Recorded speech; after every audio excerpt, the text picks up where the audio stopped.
చెప్తాను, మళ్ళీ ఇప్పుడు కూడా చెప్తున్నాను. ఒక వీధిలో ఒక చివరన ఒక ఆమె ఉంది. ఆమె ఆ వీధిలోకి నడుస్తూ ఉన్నది. నడుస్తూ ఉంటే లెఫ్ట్ సైడ్ 100 హౌసెస్ ఉన్నాయి. వీళ్ళందరూ ఏం చేశారంటే ఆమె ఒక వేసా అని ఉమ్మేయటం మొదలు పెట్టారు. థూ థూ థూ అని 100 ఇళ్ళు కూడా. మళ్ళా అటు నుంచి వెనక్కి బ్యాక్ వచ్చి తిరుగుతుంటే కుడి వైపున 100 ఇళ్ళు ఉన్నాయి. ఆమె మహాపతివతని పాదాలు పట్టుకొని పూలు చల్లాడు. చివరికి ఆమె ఏమీ పట్టించుకోవడం తన ఇంట్లోకి వెళ్ళిపోయింది. అంటే ఈ ప్రపంచం అంతా కూడా నీకు నిందిస్తుంటారు, స్తుతిస్తుంటారు. కానీ అక్కడ పతివత అన్నప్పుడు పొంగిపోలేదు, ఇక్కడ 100 ఇళ్ళు ఉమ్మేసినా కూడా కుంగిపోలేదు. కాబట్టి నేను చాలా వీడియోస్ పెట్టాను. 800 కోట్ల మంది ఎన్నాళ్ళు తిట్టాలనుకుంటే అన్నాళ్ళు తిట్టండి, నాకెంతో ఆనందంగా ఉంటుంది. అవమానించండి, అబ్బా అవమానంలో ఉంది ఆనందము. పిరికివాడు అవమానంలో దుఃఖపడతాడు, జ్ఞాని పొగిడినా అవమానించినా ఒకే రకంగా ఉంటాడు.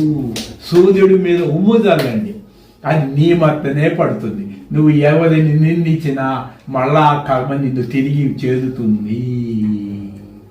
ఒక బంతినేసి కొడితే మళ్ళా నీ దగ్గరికే వస్తుంది. కాబట్టి నిందాస్తుతి మౌని. నువ్వెవరివి? లోపల అంతరాత్మవు, పంచభూతాలకే వెలుగునిస్తున్న ఆత్మవు. కాబట్టి నీవు గాఢనిధిలో ప్రపంచమంతా నిందించినా స్తుతించినా ఒక్క బాధపడతావా? మరి గాఢనిధిలో బాధపడితే మెలుకుల్లో కూడా బాధపడు. ఎందుకు ఈ చదువులు అంటారు? నీకు శాంతి లేని చదువులు ఎందుకు? చావు పుట్టుకున్న చదువులు ఎందుకు? ఈ సంపదలు ఎందుకు? నాకు ఇంత ఆస్తుంది, నేను ఇంత, నా బిడ్డ శాంతిగా ఉంటుంది, నా మనవడు శాంతిగా ఉన్నాడు, నా అల్లుడు శాంతిగా ఉన్నాడు చెప్పండి. గోపిని ఉంటే ఏమైందంట? శాంతి ముందు బలాదు. ఈ ప్రపంచ సంపద అంతా నా పాదాలు తగిపెట్టినా నా శాంతిని కొనలేదు. నేను అమ్ముడు పోను, లక్ష్మీదేవి కూడా అమ్ముడు పోను, భూమండలానికి అమ్ముడు పోను, దేవతలకు అమ్ముడు పోను. కృష్ణుడు వచ్చి నువ్వు ఈ పని చేయనా, నేను చేయను, నాకు ఇష్టమైతే చేస్తాను, లేకపోతే లేదు. దమ్మున్న మగాడంటే వీడు. ప్రపంచాన్ని జయించటం కాదు, మనసుని జయించిన వాడు గొప్పవాడు. కాబట్టి గాఢనిధులు అందరూ ఒక్క తలంపు కూడా లేదు, ఎంతో ఆనందంగా ఉన్నాం. గాఢనిధిలో ఒక్క ఫాస్ట్ గత జన్మ తాలూకు ఒక్క సింగిల్ థాట్ చెప్పు చూద్దాం, భవిష్యత్తు తాలూకు ఒక్క ఆలోచన చెప్పు చూద్దాం. నీకు ఆలోచనే లేదు.